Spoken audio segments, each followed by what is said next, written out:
بسم الله الرحمن الرحیم.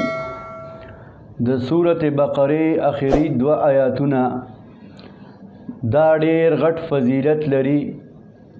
د پیغمبر صلی الله علیه وسلم په ارشاداتو کې احادیث مبارکو کې د دې ډیر فضایل دا راغلي دي. لہذا مونږ له پکار دي چې مونږ د دې د ویلو د دې د تلاوت کولو اهتمام کوو.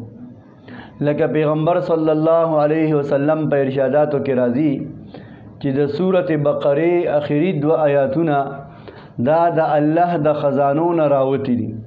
یعنی څوک چې د دې تلاوت کوي الله جل جلاله به دته د خپلو خزانو نه ورکړه او عطا کوي.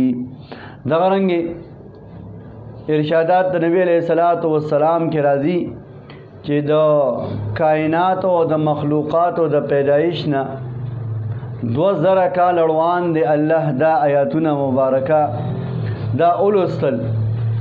دغه رنګې د پیغمبر علیه الصلاۃ والسلام په ارشاداتو کې راځي چې څوک د ماسوتن د مانځه نه پس دا 2 آیاتونه اولولي نو الله جل شانه به د ټوله شپه په قیام اللیل کې شمار کی.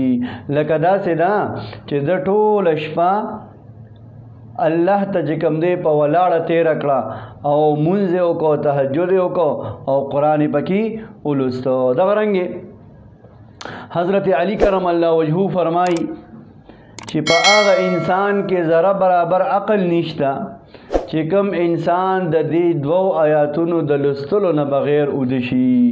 یعنی د ماسوتنې د آیاتونه اونلولي او دکسې اوده شي دک انسان بے وقوفه دی او کم عقل دی. لہذا د سورة بقره اخری 2 آیاتونه دا د تلاوت کول او دا لوستل دا ډیر اهم او ډیر زیات د برکتونو او د فضیلتونو ذریعہ ده. لہذا مونږ له پکار ده چې مونږه دا آیاتونه مبارکه خامخا روزانه لولو او د تلاوت کوو.